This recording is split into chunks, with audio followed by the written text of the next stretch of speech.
Hello my dear students. जैसा कि आप बोर्ड पर देख रहे हैं, डायरेक्ट एंड इनडायरेक्ट नरेशन।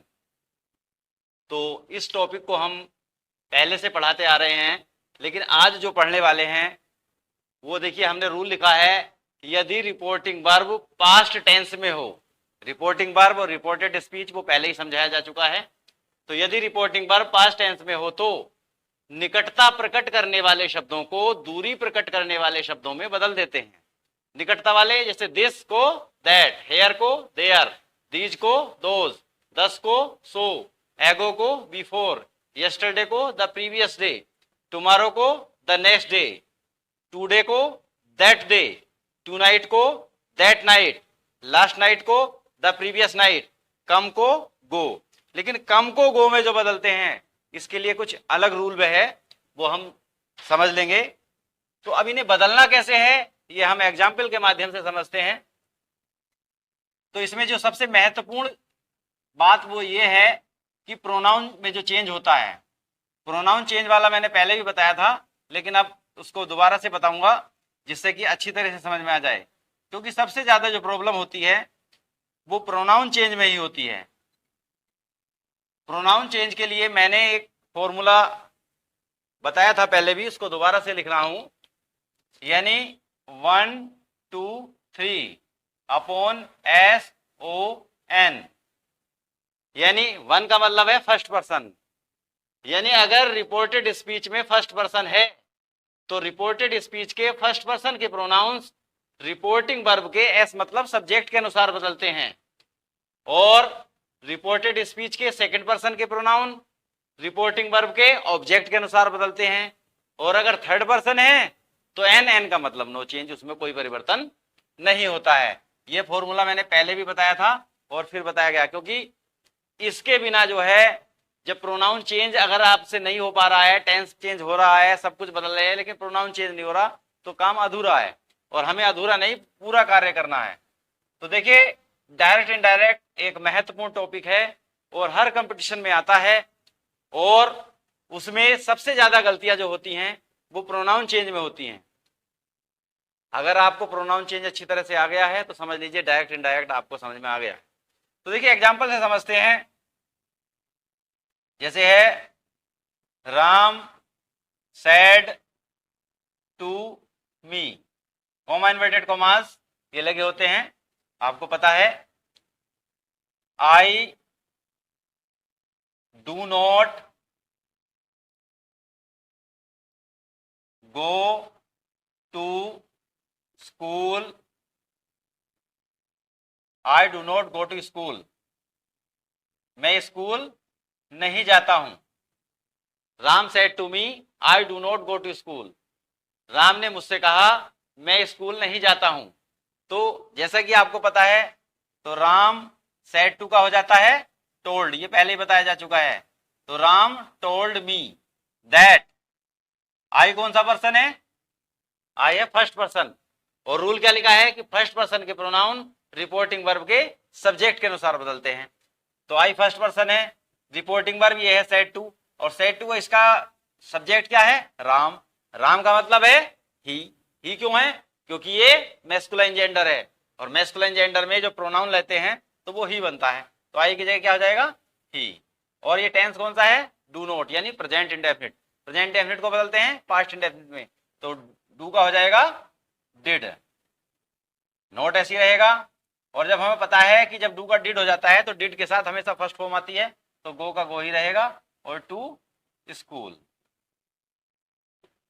तो ये समझ में आ गया होगा। और कोमा जो हटा दिए जाते हैं, तो Ram told me that he did not go to school. ठीक है। अगर हमें अन्य परिवर्तन में जो जो शब्द हमने लिखे थे अभी उनको देखना है, तो उसमें प्रोनाउन चेंज का भी ध्यान रखना होगा। सिर्फ इतने से काम नहीं चलेगा, प्रोनाउन चेंज भी होगा, और साथ में जो अन्य शब्द हैं जैसे यस्टरडे है, द प्रीवियस डे, वो कैसे बदलते हैं वो भी एग्जाम्पल से समझते हैं। एग्जाम्पल है she said to him you did not write a letter yesterday. तो देखिए यस्टरडे आ गया है और आपको पता है यस्टरडे को में बदलते हैं द प्रीवियस डे में। अब बदलना कैसे, ये बात ध्यान से समझेंगे। तो हो जाएगा शी सेड टू का हो जाएगा टोल्ड, ये आपको पता है, हिम दैट। फिर यहां पर आ जाइए, देखिए यदि हमारा जो रिपोर्टेड स्पीच है, अगर रिपोर्टेड स्पीच के अंदर सेकंड पर्सन है तो सेकंड पर्सन हमें दिखाई दे रहा है यू है, और सेकंड पर्सन के प्रोनाउन रिपोर्टिंग वर्ब के ऑब्जेक्ट के अनुसार बदलते हैं। तो she told him that, you कौन सा पर्सन है, सेकंड पर्सन, और सेकंड पर्सन के प्रोनाउन बदलते हैं रिपोर्टिंग वर्ब के ऑब्जेक्ट के अनुसार, और ऑब्जेक्ट है हिम, यानी हिम को इसमें चेंज करेंगे। लेकिन ध्यान रखना है क्योंकि यू जो है ये किस स्थान पर है, ये सब्जेक्ट के स्थान पर है, तो हम हिम का सब्जेक्ट वाला रूप रखेंगे, और हिम का सब्जेक्ट वाला रूप क्या होता है, ही। तो यू का हो जाएगा हमारा ही। डिड कौन से टेंस के लिए आता है, डिड आता है पास्ट इंडेफिनिट में, और पास्ट इंडेफिनिट को बदलते हैं पास्ट परफेक्ट में, तो डिड के स्थान पर हो जाएगा हैड, नॉट। और ध्यान रखना है कि पास्ट इंडेफिनिट को पास्ट परफेक्ट में जब बदलेंगे तो उसकी हेल्पिंग वर्ब नहीं बदलेंगे बल्कि मेन वर्ब में भी चेंज होगा, क्योंकि पास्ट परफेक्ट में हैड के साथ वर्ब की थर्ड फॉर्म आती है। तो राइट का हो जाएगा रिटन, WRITTEN। तो हो जाएगा she told him that he had not written a letter, और जैसा कि आपको बताया गया था कि यस्टरडे को बदलना है the previous day, PREVIOUS, previous day. तो सेंटेंस हमारा चेंज हो गया है इनडायरेक्ट में। तो she told him that he had not written a letter the previous day. Is that clear? तो आपको कहना है दैट इज क्लियर। क्लियर हो गया होगा, कोई प्रॉब्लम नहीं है। तो जितने भी हमारे प्रोनाउन चेंजेज हैं वो 123/सन पे आधारित हैं, इसमें इसी आधार पर बदलेंगे। लेकिन इसमें कुछ महत्वपूर्ण बात मैं बताने जा रहा हूं जो जहां स्टूडेंट गलतियां करते हैं वो क्या है, अगर बात यह है कि अगर सार्वभौमिक रूप में हो, सार्वभौमिक का मतलब है सभी के लिए प्रयोग हो रहा है, जैसे वी माने हम, तो अगर वी हमारा सार्वभौमिक रूप में यूज हो रहा है तो हम वी को चेंज नहीं करते हैं, जबकि वो फर्स्ट पर्सन है। देखिए मैं एक एग्जांपल ऐसे देता हूं और उसको बता रहा हूं, जैसे the teacher said to the boys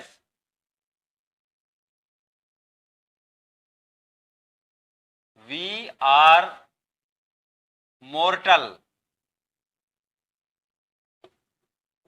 देखिए the teacher said to the boys, अध्यापक ने लड़कों से कहा या गुरु ने लड़कों से कहा वी आर मोर्टल। वी माने हम, आर माने है, मोर्टल माने नश्वर, यानी हम सभी नश्वर हैं, सभी को एक दिन मरना है। तो इसका मतलब है कि वी क्या है, फर्स्ट पर्सन है। अब रूल क्या कह रहा है कि फर्स्ट पर्सन के प्रोनाउन रिपोर्टिंग वर्ब के सब्जेक्ट के अनुसार बदलते हैं, और सब्जेक्ट है टीचर, तो टीचर को हम ही या शी कुछ भी कह सकते हैं। तो यहाँ पे जो है अब अगर देखा जाए तो क्योंकि ये प्लूरल नंबर है तो वी को दे में बदल देना चाहिए, लेकिन ऐसा नहीं होगा। क्यों? क्योंकि ये सार्वभौमिक रूप में, सार्वभौमिक सभी के लिए यूज हो रहा है। तो जैसे देखिए समझते हैं, द टीचर, बहुत महत्वपूर्ण बात है, ध्यान से समझनी है। The teacher told the boys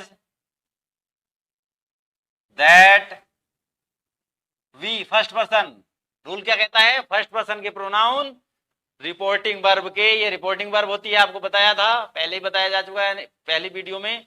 तो रिपोर्टिंग वर्ब के सब्जेक्ट के अनुसार बदलती है, और सब्जेक्ट है टीचर, टीचर का मतलब ही या शी, लेकिन यहाँ प्लूरल नंबर है तो हो जाना चाहिए था दे, क्योंकि बहुवचन के रूप में है। तो प्लूरल नंबर में दे हो जाना चाहिए, लेकिन यहाँ पर दे नहीं होगा, यहाँ पर वी ही रहेगा। ऐसा क्यों है, अभी बताया था मैंने। ये इसलिए है क्योंकि जब हम सार्वभौमिक रूप में करते हैं, सार्वभौमिक ने सभी के लिए प्रयोग करते हैं, तो हम क्या करते हैं, वी को वी ही रहने देते हैं। और एक बात ध्यान देने की है कि वी आर मोर्टल, हम सब नश्वर हैं। तो अब आर यानी ये वर्तमान काल की बात है और सर्वमान्य सत्य है, और सर्वमान्य सत्य है तो हमें पता है कि सर्वमान्य सत्य जब होता है तो उसको चेंज नहीं करते हैं, यानी वी आर मोर्टल ऐसे ही रहेगा, MORTAL। ठीक है, तो the teacher told the boys that we are mortal. बहुत महत्वपूर्ण बात है ये। देखिए जब ऑप्शन में आता है तो ये सेंटेंस दिया है, कई तरह से आ सकता है, और उसमें इसी तरह का कोई सेंटेंस दिया है जो सार्वभौमिक है, जैसे वी आर मोर्टल, हम सब नश्वर हैं, है ना। तो अब वहां वी पे के स्थान पर वो दे सकते हैं या कोई और चीज दे सकते हैं, टेंस बदल सकते हैं, आर की जगह वर कर सकते हैं, तो वो गलत माना जाएगा। हमें ध्यान ये देना है कि वी आर मोर्टल, इसका हमें अर्थ भी पता होना चाहिए। वी माने हम, आर माने है, मोर्टल माने नश्वर, हम सभी नश्वर हैं। तो इसका मतलब यह है कि ये नश्वर, ये सब मान्य सत्य है, इसको चेंज नहीं किया जा सकता है, इसलिए वी प्रोनाउन भी चेंज नहीं होगा और हमारा टेंस भी चेंज नहीं होगा। तो समझ में आ गया होगा। ये प्रोनाउन चेंज के अंतर्गत है, क्योंकि प्रोनाउन चेंज में ही सबसे बड़ी प्रॉब्लम होती है, और जो अन्य शब्द मैंने बताए थे उनमें चेंजेस होना है, तो वो एक एग्जांपल से समझ में आ गया होगा। लेकिन कुछ उसमें भी एक्सेप्शंस हैं। वो क्या एक्सेप्शंस हैं मैं बता रहा हूं, यहाँ पे लिख के दिखा रहा हूं। 123/100 तो समझ में आ गया होगा। इसी के आधार पर हमारे प्रोनाउन चेंज होने वाले हैं।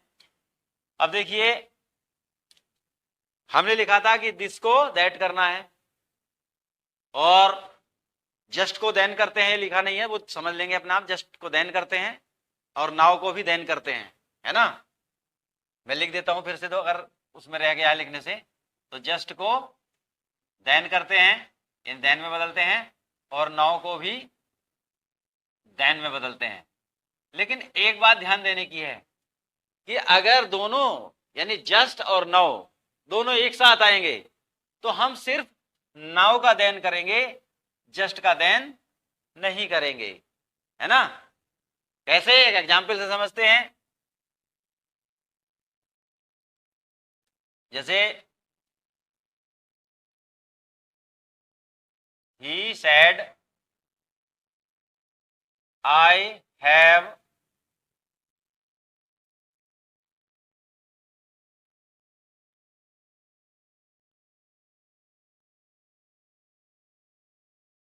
gone there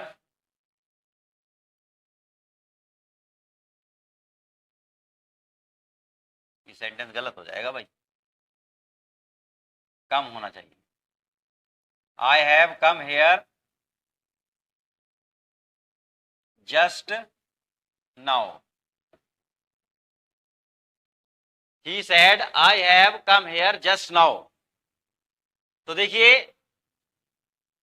ही सेड का सेड ही रहेगा, यह आपको पता है, दैट लगेगा। आई फर्स्ट पर्सन है, फर्स्ट पर्सन रिपोर्टिंग वर्ब के सब्जेक्ट के अनुसार बदलता है। सब्जेक्ट है ही तो क्या लिख देंगे, ही। टेंस बदलेगा, हैव का हो जाएगा हैड। और कम को हमें पता है, कम को बदलते हैं गो में, लेकिन कम को गो में कब बदलते हैं, जब उसके पास निकटता सूचक शब्द हो, यानी हेयर हो। तो हेयर आया है, इसका मतलब है कम को गो में बदलेंगे। लेकिन ध्यान ये देना है कि हम प्रेजेंट परफेक्ट को पास्ट परफेक्ट में बदल रहे हैं, और परफेक्ट के किसी भी टेंस में वर्ब की थर्ड फॉर्म आती है, चाहे प्रेजेंट परफेक्ट हो या पास्ट परफेक्ट हो। तो जब हैव को हैड बदला है तो कम को गो बदला है, लेकिन क्योंकि थर्ड फॉर्म लेनी है तो इसलिए कर देंगे गोन। तो ही हैड गोन। और हेयर का हमें पता है क्या करते हैं, हेयर का देयर अभी लिखाया था। और इसमें हमने एक बात बताई थी कि जस्ट को भी देन करते हैं और नाउ को भी देन करते हैं। लेकिन जब ये एक साथ आते हैं तो हम सिर्फ नाउ को देन करते हैं, जस्ट को देन नहीं करेंगे। तो जगह he had gone there just, और नाउ का हो जाएगा देन। Is that clear. तो कहेंगे आप दैट इज क्लियर। तो he said that he had gone there just then. अब देखिए अभी बताया था कि जस्ट को देन और नाउ को देन, लेकिन जब दोनों एक साथ हैं तो जस्ट को जस्ट रहने देंगे और नाउ को देन कर देंगे। ये बात समझ में आ गई होगी।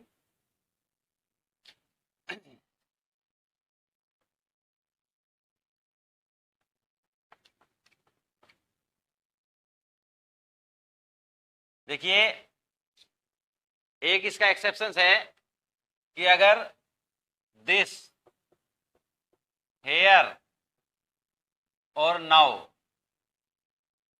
ये तीनों हैं, अगर ये किसी ऐसे व्यक्ति, वस्तु, स्थान या समय की ओर संकेत करें, वस्तु, स्थान या समय की ओर संकेत करें जो कहते समय वक्ता के सामने उपस्थित हो। वक्ता का मतलब जो बोल रहा है, जो स्पीकर है, उसके सामने उपस्थित होगी, तो इनमें कोई परिवर्तन नहीं होगा, यानी ये नहीं बदलेंगे। दिस को दिस रहने देंगे, हेयर को हेयर रहने देंगे और नाउ को नाउ ही रहने देंगे। यानी इनमें जो चेंज होता था, यानी दिस को दैट, हेयर को देयर और नाउ को देन, ये करते थे, ये कुछ चेंज नहीं होगा। एक एग्जांपल से मैं बता रहा हूं, समझ में आ जाएगा। तो देखिए, the boy said to me, comma inverted commas, this is the place where I was beaten। यानी देखिए, लड़का कह रहा है, the boy said to me, लड़के ने मुझसे कहा, क्या कह रहा है, दिस इज द प्लेस, ये वही स्थान है, यानी उस स्थान पर खड़ा है। दिस इज द प्लेस, ये वही स्थान है, वेयर, जहां आई वॉज बीटन, मुझे पीटा गया था। यानी वो बता रहा है कि ये वही वाली जगह है कि यहां मुझे पीटा था। तो ये बता रहा है, लड़के ने मुझसे कहा this is the place where I was beaten. तो कैसे चेंज करते हैं, समझ लेंगे। द बॉय सेड टू का हो जाएगा टोल्ड मी दैट। तो आपको पता है दिस को दैट करते हैं, लेकिन अभी हमने रूल लिखा था या बताया था, थोड़ा सा पूरा रूल नहीं लिखा है, समझा दिया गया है कि दिस, हेयर और नाउ किसी ऐसे व्यक्ति, वस्तु, स्थान, है ना, व्यक्ति, वस्तु, व्यक्ति भी हो सकता है, वस्तु हो सकता है, स्थान की ओर संकेत करे जो कहते समय वक्ता के सामने उपस्थित हो, तो इनमें कोई परिवर्तन नहीं होगा। तो अब देखिए, कह रहा है the boy said to me, लड़के ने मुझसे कहा दिस इज द प्लेस, ये वही स्थान है, यानी उसी स्थान को बता रहा है, वेयर आई वॉज बीटन, जहां मुझे पीटा गया था। तो the boy told me that, I first person है, ये अलग है, पहले यहां समझ लेंगे। The boy told me that, तो यहां दैट लग गया, दिस को दैट करते थे, लेकिन दिस का दिस ही रहेगा, टेंस बदलेगा, इसका हो जाएगा was. The boy told me that this was the place where. अब यहां ध्यान रखेंगे, आई कौन सा पर्सन है, first person. First person subject के अनुसार, सब्जेक्ट क्या है, बॉय, बॉय का मतलब ही, और वाज बीटन कौन सा टेंस, ये टेंस है पास्ट इंडेफिनिट, पास्ट इंडेफिनिट की पैसिव वॉइस। तो पास्ट इंडेफिनिट को बदलते हैं पास्ट परफेक्ट में, और पास्ट परफेक्ट में आता है हैड, लेकिन क्योंकि पैसिव वॉइस है और पैसिव वॉइस में बीन लगाना जरूरी है हेड के साथ, तो ही हैड बीन बीटन, ठीक है, VEATEN। अभी तो आगे भी है, he had been beaten, BEATEN, बस इतना ही। तो the boy told me that this was the place where he had been beaten। एक बार और समझ लेंगे, the boy said to me, लड़के ने मुझसे कहा this is the place, ये वही स्थान है, where I was beaten, जहां मुझे पीटा गया था। तो the boy told me that this was the place where he had been beaten। Is that clear? तो आपको कहना है दैट इज क्लियर। तो यहाँ पर जो है हमारे ये जो अन्य शब्दों में परिवर्तन था वो कंप्लीट हो गया है, और कोई अगर फिर भी कोई दिक्कत है तो आप कमेंट बॉक्स में दे सकते हैं। Thanks for watching this video.